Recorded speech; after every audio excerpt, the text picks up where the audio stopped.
Stunting adalah kondisi gagal tumbuh pada anak balita akibat kekurangan gizi kronis terutama pada 1000 hari pertama kehidupan. Stunting mempengaruhi pertumbuhan dan perkembangan otak. Pencegahan stunting merupakan investasi yang penting dalam membangun sumber daya manusia jangka panjang. Untuk mendukung terintegrasinya pelaksanaan intervensi penurunan stunting, disusunlah panduan 8 aksi integrasi intervensi. Berikut ulasan 8 aksi integrasi intervensi gizi dalam mengurangi angka stunting.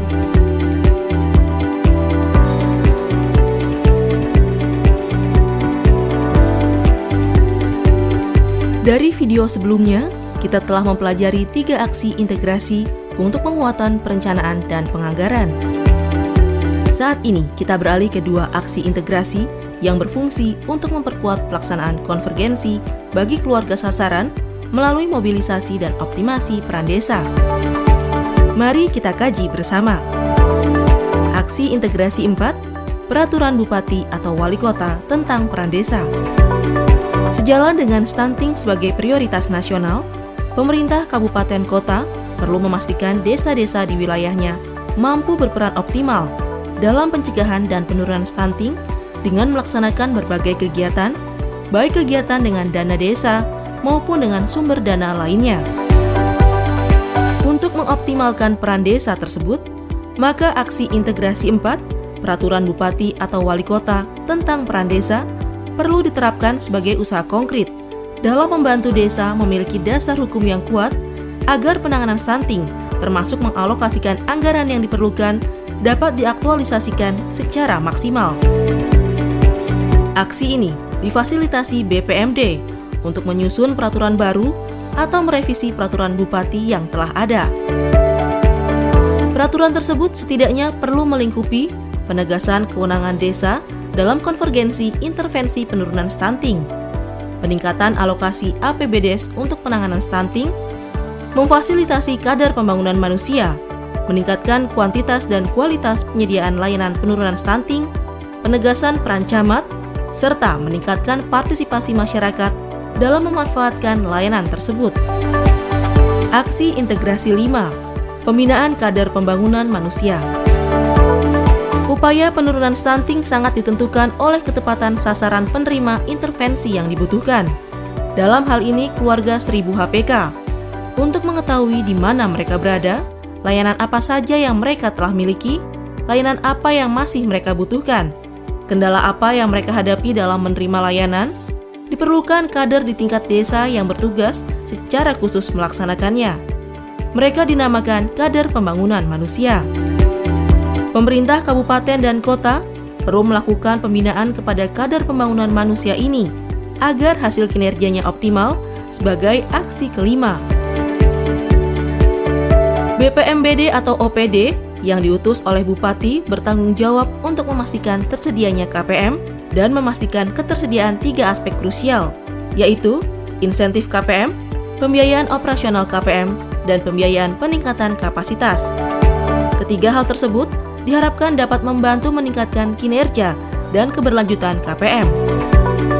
BPMD juga perlu memastikan agar kinerja KPM dapat disinergikan dengan program OPD, seperti memastikan OPD menggunakan data sasaran rumah tangga 1000 HPK yang telah diidentifikasi oleh KPM untuk manajemen program atau kegiatan, di mana KPM telah mengkonsolidasikan data tersebut dengan Posyandu, Badan Desa, Paskesdes, dan PAUD.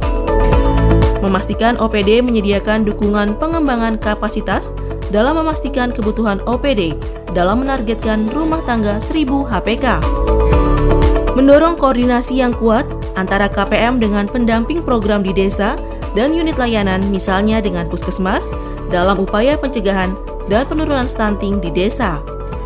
Setelah memastikan tersedia dan berfungsinya kader yang membantu pemerintah desa atau pembinaan kader pembangunan manusia yang merupakan aksi kelima, maka aksi selanjutnya ialah sistem manajemen data.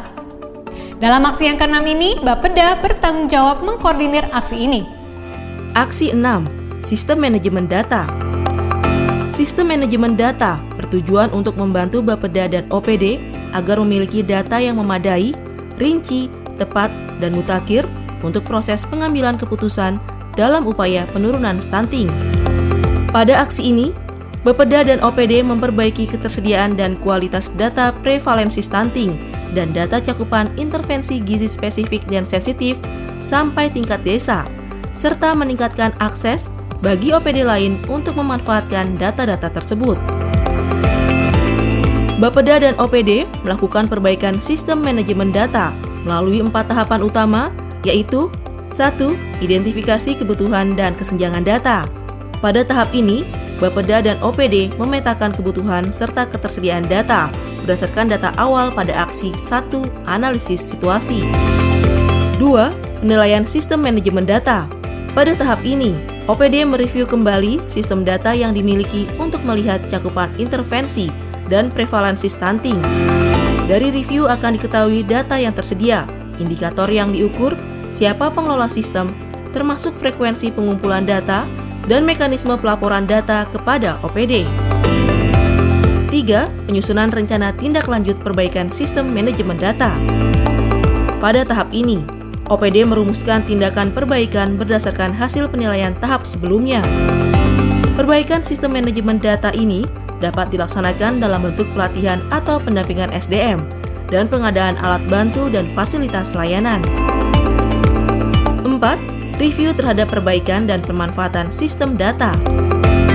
Pada tahap ini, Bapeda dan OPD melakukan pemantauan terhadap kemajuan ketersediaan dan kualitas data serta kemajuan pelaksanaan tindakan perbaikan yang disepakati oleh OPD. Aksi integrasi 7, pengukuran dan publikasi stunting. Pada aksi 7, Dinas Kesehatan mengelola kegiatan pengukuran stunting untuk memperoleh data perkembangan status gizi anak sesuai umur dan sebaran prevalensi stunting sampai dengan tingkat desa secara periodik. Puskesmas menganalisis data hasil pengukuran dan menyampaikan hasil analisis tersebut kepada tenaga kesehatan di desa sebagai dasar untuk menentukan rencana tindak berupa konseling gizi dan intervensi kesehatan lainnya. Selain itu, Dinas Kesehatan memanfaatkan data sebaran prevalensi stunting untuk menganalisis faktor pemicu stunting di suatu wilayah dan potensi lokal yang dimiliki untuk mengatasi atau mengurangi faktor resiko. Selanjutnya, Dinas Kesehatan mempublikasikan hasil analisis ini untuk memperkuat komitmen pemerintah daerah dan masyarakat luas dalam gerakan bersama penurunan stunting. Aksi integrasi 8, review kinerja tahunan. Review kinerja tahunan bertujuan untuk mendapatkan pembelajaran dari pelaksanaan program atau kegiatan pada tahun anggaran sebelumnya dan mengidentifikasi perbaikan yang harus dilaksanakan pada tahun berikutnya. Sekretaris Daerah memimpin Bapeda dan para OPD melakukan aksi ini. Tahap awal aksi ini adalah pengumpulan data kinerja program atau kegiatan, termasuk 8 aksi integrasi selama 1 tahun terakhir yang didapatkan dari laporan rutin OPD, laporan pelaksanaan anggaran, dan capaian target kegiatan dari berbagai instansi. Data kinerja digunakan untuk membandingkan rencana dan realisasi target capaian, penyerapan anggaran, dan kerangka waktu penyelesaian untuk menilai program atau kegiatan mana yang efektif dan tidak efektif. Berdasarkan hasil review, Pemda menyusun tindak lanjut perbaikan perencanaan dan penganggaran intervensi gizi terintegrasi untuk tahun berikutnya. Pelaksanaan 8 aksi integrasi yang efektif akan mendorong tersedianya intervensi gizi yang semakin memadai dan meningkatkan cakupan rumah tangga 1000 HPK yang memanfaatkannya secara lengkap, sehingga mempercepat penurunan prevalensi stunting di Indonesia. Untuk itu, mari kita tingkatkan integrasi dan konvergensi intervensi gizi melalui pelaksanaan 8 aksi ini. Penanganan stunting perlu koordinasi antar sektor dan melibatkan berbagai pemangku kepentingan serta berkomitmen dalam upaya penanganan stunting agar penurunan prevalensi stunting dapat dipercepat dan dapat terjadi secara merata di seluruh wilayah Indonesia. Cegah stunting itu penting.